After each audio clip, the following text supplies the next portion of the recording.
अरे देखो देखो, ये वही लड़का है जो स्कूल में फर्स्ट आता था।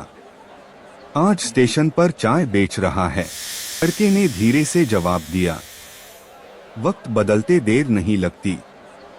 याद रखना। घर की हालत खराब थी। पिता बीमार, माँ सिलाई करती थी। उसने किताबें छोड़ी और चाय का ठेला पकड़ लिया। एक दिन शहर में अनाउंसमेंट हुआ, जो पुरानी पहाड़ी फैक्ट्री में छुपा ब्लू क्रिस्टल चिप ढूंढ लाएगा, उसे 10 करोड़ और सरकारी जॉब मिलेगी। लड़का बोला, यही मौका है माँ के सपने पूरे करने का। फैक्ट्री के अंदर अंधेरा, टूटी मशीनें और अचानक सामने आया एक विशाल रोबोट। रोबोट गरजा, ब्लू क्रिस्टल चाहिए तो मुझसे लड़ना होगा। लड़का गिरा, उठा, फिर लड़ा। याद आई माँ की बातें, हार मत मानना बेटा। आखिरकार उसने रोबोट को हराया और ब्लू क्रिस्टल हासिल कर लिया। भीड़ चिल्लाने लगी, ये तो वही चाय वाला है। सरकार ने 10 करोड़ का चेक और जॉब ऑफर दी। कुछ महीनों बाद वही सड़क, वही लड़की। वो मुस्कुराया, औकात वक्त तय करता है, लोग नहीं। पूरे दिन शहर की सड़कों और पटरियों की हिफाजत करता है। कभी पटरी से उतरी हुई तेज रफ्तार मेट्रो ट्रेन को अपने नंगे हाथों से रोककर हजारों यात्रियों को बचाता है, तो कभी हवाई जहाज को अपने दोनों हाथों से रोककर गिरने से बचाता है और सुरक्षित लैंडिंग करवाता है। सभी एयरपोर्ट वाले उसे हवाई हीरो मानते हैं। लेकिन एक बरसात की रात सब बदल जाता है। जब यूएल का शहर के पुराने कबाड़ खाने के पास थका हुआ सो रहा होता है, तभी एक सनकी मैकेनिक डॉक्टर रस्ट अपने चुंबकीय ड्रोन के साथ आता है। वह सोते हुए हल्क की त्वचा से उसका मेटेलिक डेंसिटी स्कैन करके चुरा लेता है। उस मजबूती को वह पुराने जंग लगे धारदार लोहे के टुकड़ों के साथ मिलाकर एक खौफनाक रस्टी स्क्रैप यूएल का तैयार करता है, जिसका शरीर संगीत, नुकीले कबाड़, जंग लगी चैन और पुराने गैस से बना है। अगली सुबह शहर में धातु का तूफान आ जाता है। लोग उसे असली यूएल का समझकर डर जाते हैं। जब असली यूएल का उन्हें बचाने आता है, तो लोग उस पर नट बोल्ट और लोहे के टुकड़े फेंकने लगते हैं। यूएल का मायूस होकर शहर की सबसे बड़ी रोबोटिक्स लैब में छिप जाता है। वहां वो हाईटेक मैग्नेट पर रिसर्च करता है और उसे पता चलता है कि इस लोहे के राक्षस को हराने के लिए उसे मैग्नेटिक नियन आर्मर बनाना होगा। वह वहां मौजूद सबसे शक्तिशाली चुंबकों और लेजर लाइट को जोड़कर एक स्लीक, काला और नीले रंग का चमकता हुआ मैग्नेटिक नियन आर्मर तैयार करता है। जैसे ही वह इसे पहनता है, वह हवा में तैरने लगता है और उसके चारों तरफ नीली बिजली दौड़ने लगती है। वह स्क्रैप यूएल का से भिड़ने के लिए शहर के बीचों बीच उतरता है। लोहे और चुंबक की भयानक जंग होती है।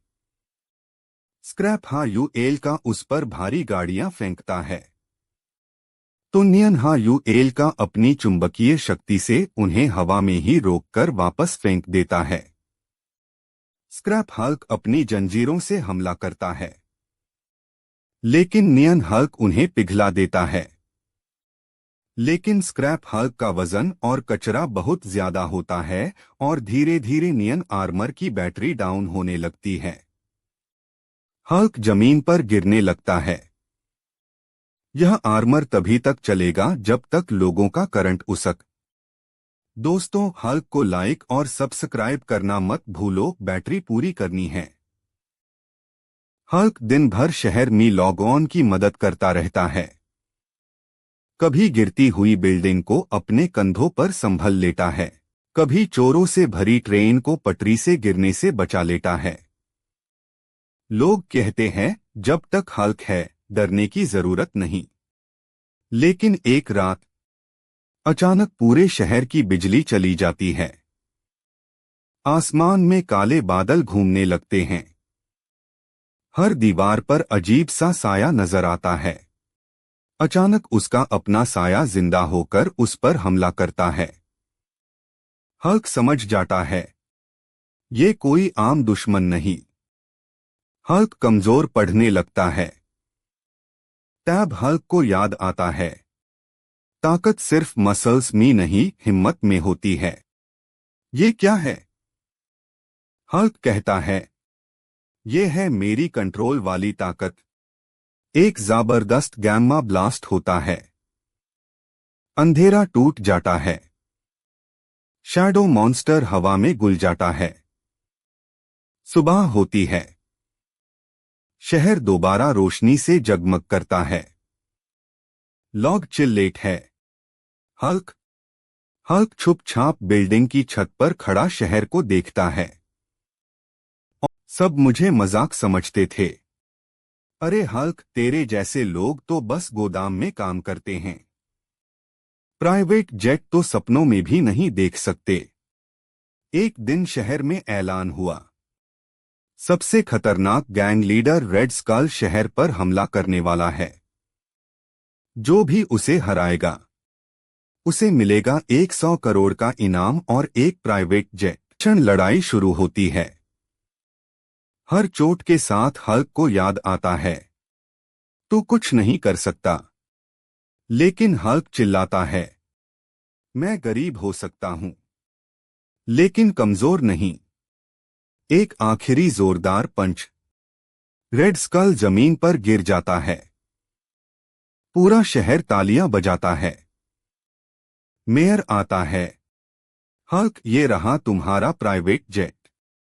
हल्क आसमान की तरफ देखता है। याद है, तुम लोग मेरी पुरानी साइकिल पर हंसते थे। आज बताओ, उड़ान किसकी है? देख अपने भाई को, लाखों की गाड़ी शहर का नाम, और तू पेली बनिया पहन के सिर्फ बोर्ड है। ओए गरीब, साइड में चल, तेरे जैसे लग मेरी गाड़ी के भी लायक नहीं होते।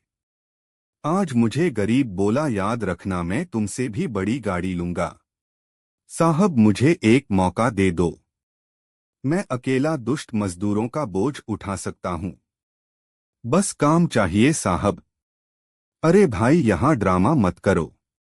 लेबर फुल है, जाओ कहीं और। साला दुनिया में टैलेंट की कोई कदर ही नहीं। ना काम मिलाना जब में एक फूटी कौड़ी, इससे अच्छा तो घर की मार थी। सुनो, बॉक्सिंग मुकाबला जीतने वाले को रोल्स रॉयस और पूरे दुष्कर। बस अब खेल शुरू, गरीब हाका खेलेगा। अरे देखो, ये हरा गुब्बारा लाडेगा, एक मुक्के में फट जाएगा। हंस लो, आज ये गुब्बारा फटेगा नहीं। सब, ओए मच्छर ये ले। दोस्तान, लाइक के बिना मैं जीत नहीं पाऊंगा। जल्दी लाइक करो, यह है मेरी असली पावर। गौरी हल्क जिंदाबाद। हल्क भाई, ये आपका इनाम, पूरे 10 करोड़। पैसे नहीं, अब भी अडला आएगा। रुक, मैं आ रहा हूं। याद है जिस दिन मुझे घर से निकला था? आज वही गोरेब रोल्स रॉयस में लौट आया। साहब, ये 80,000 रुपए हैं। मेरी माँ का सपना है, बस एक छोटी सी दुकान चाहिए। ओए गरीब, 80,000 रुपए में यहां तो बोर्ड भी नहीं लगेगा, निकल।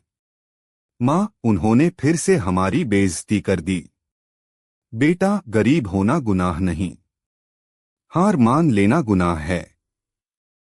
आज नहीं माँ, लेकिन एक दिन ये दुनिया हमारा नाम लेगी। सुनो सब लोग, जो इस शैतान से लड़ेगा, उसे मिलेगा 50 लाख रुपए। कोई है जो मौत को खुली आंखों से देख सके? मैं हूं। हंस रहा है तू? तेरी हड्डियां भी कर्ज में होंगी। हड्डियां नहीं, हौसला मजबूत है मेरा। मार डालो इसे। मेरी ताकत लौटाने के लिए जल्दी से लाइक करो, चैनल को सब्सक्राइब करो। अब देख मेरी असली ताकत। ये सिर्फ लड़ाई नहीं, हर उस ताने का जवाब है। रुको, ये जीत गया। ये लो 50 रुपए लाख। आज तुमने ताकत नहीं, किस्मत बदली है। अब बोल, औकात नहीं थी क्या? गांव की सुबह थी। वीरू और उसका छोटा भाई सोनू बैलगाड़ी में अनाज भरकर मंडी जा रहे थे। रास्ते में एक टूटा फूटा मैदान पड़ता था, जब एक जंग लगा बोर्ड उनकी नजरों में पड़ा। बोर्ड पर लिखा था, आज शाम मैदान में आएगा ब्लैक फिंग। जो उसे हरा देगा, गांव आजाद हो जाएगा। सोनू की आंखों में डर और गुस्सा एक साथ भर आया। वो बोला, भैया, यही है वो आदमी जिसने गांव वालों से जमीन छीनी है। उसके सामने खड़ा हुआ गांव का सबसे ताकतवर पहलवान। घंटी बजी। कुछ ही पलों में पहलवान जमीन पर पड़ा था। अब सबकी नजर वीरू पर थी। वीरू आगे बढ़ा। उसने सोनू की तरफ देखा और बोला, अगर मैं गिर जाऊं तो पीछे मत हटना। और वीरू भी हार गया। अगर कहानी अच्छी लगी हो तो लाइक और सब्सक्राइब जरूर करो दोस्तों।